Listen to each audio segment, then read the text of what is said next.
आज हम बात करने लगे हैं लेजिस्लेट की या फिर मुकन्नना की। ठीक हो गया। इससे पहले हम दो की बात ऑलरेडी कर चुके हैं। एक हमने एग्जेक्टिव की बात की थी, जो 3 पिलर्स ऑफ गवर्नमेंट थे या डेमोक्रेसी थे, उसके अंदर हमने देखा था कि हमने एग्जेक्टिव के अंदर बात की कि एग्जेक्टिव जो है उनकी पावर्स क्या हैं, और साथ में हमने जो दूसरा देखा वो जुडिशियल सिस्टम देखा था कि उसके अंदर उसका स्ट्रक्चर क्या है और उसकी पावर्स या अथॉरिटीज़ क्या हैं। तो आज हम बात करने लगे हैं लेजिस्लेट की या मुकन्नना की। तो मुकन्नना जो है, ये वर्ड जो है मुकन्नना मतलब कानून बनाने वाला।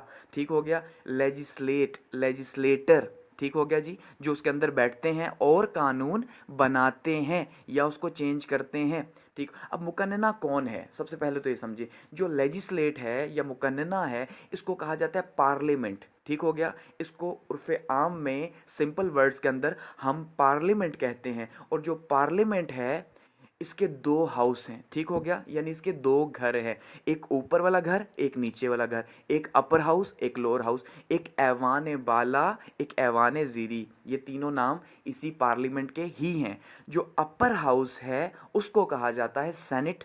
ठीक हो गया।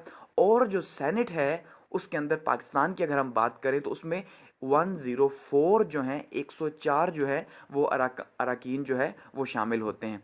अब लोअर हाउस की अगर बात करें तो उसको कहा जाता है कौमी असम्बली। ठीक हो गया। और जो कौमी असम्बली है या नेशनल असम्बली है, इसके अंदर जो सीट्स हैं वो हैं 342, 342 सीट्स जो हैं इसके अंदर हैं। और ये लोग डायरेक्टली इलेक्ट होते हैं आवाम के वोटों के थ्रू। जो नेशनल असम्बली के इलेक्शंस होते हैं NA की सीट्स के ऊपर, जैसे NA 17, NA 18, NA 50, तो ये नेशनल असम्बली की सीट्स के ऊपर इलेक्ट होकर आते हैं थ्रू आउट द कंट्री। ठीक हो गया।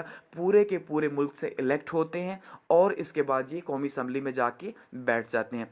अब इनका काम क्या है? इनका काम ये है कि ये कानून बनाते हैं, उनके ऊपर डिबेट्स करते हैं, डिस्कशंस करते हैं, गवर्नमेंट की पॉलिसीज़ को रीन्यू करते हैं। ठीक है, उनके ऊपर बातचीत करते हैं, जो चेंज करनी उन्हें चेंज करते हैं। इनके पास पावर है लॉ मेकिंग की, किसी भी तरह की लॉ मेकिंग की जो पावर है वो इनके पास है कि अगर कोई भी लॉ बनाना चाहेंगे, चेंज करना चाहेंगे, तो उसमें क्या होगा, 1/3 मेजॉरिटी चाहिए होगी, 2/3 मेजॉरिटी सॉरी चाहिए होगी। ठीक है, यानी 271 लोग चाहिए 342 में से अगर इन्हें कोई लॉ बनाना है। अगर 271 लोगों ने कह दिया हाँ भाई हम एग्री हैं, आप जो है इस लॉ को चेंज कर दें, तो वो लॉ चेंज हो जाएगा या वो नया लॉ बन के सामने आ जाएगा। अब ये तो प्रोसेस फर्स्ट है।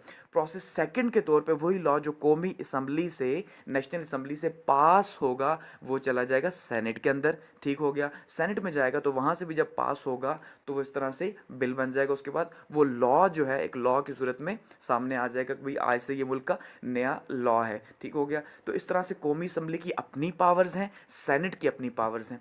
सेनेट जो है उसको जो रिप्रेजेंट करता है वो सदर रिप्रेजेंट करता है। ठीक है, क्योंकि सेनेट का जो चेयरमैन होता है वो कायम मकाम सदर होता है जब सदर मुल्क में मौजूद ना हो या उनकी सीट खाली हो। ठीक हो गया। वैसे ही जो कौमी असम्बली है ये रिप्रेजेंट करती है प्राइम मिनिस्टर को, क्योंकि जब कौमी असम्बली का जो स्पीकर साहब हैं, जब मुल्क के अंदर प्राइम मिनिस्टर मौजूद ना हो तो जो स्पीकर हैं कौमी असम्बली के, वही प्राइम मिनिस्टर के ओहदे का जो है ख्याल करते हैं और वही जो है उनके काम करते हैं, उन्हीं की देखभाल करते हैं। तो कहने का मतलब जो सेनेट है, जो अपर हाउस है, वो प्रेसिडेंट को रिप्रेजेंट कर रहा है और जो कौमी असम्बली है वो प्राइम मिनिस्टर को रिप्रेजेंट कर रही है। ठीक हो गया। वैसे ही जो कौमी असम्बली है फिर वो हेड करती है पूरे मुल्क के अंदर चारों जो सूबाई असम्बलियाँ हैं उनको भी एक हवाले से ऐसे ही है, क्योंकि प्राइम मिनिस्टर हेड करता है कौमी असम्बली को जो कि लीडर ऑफ हाउस होता है।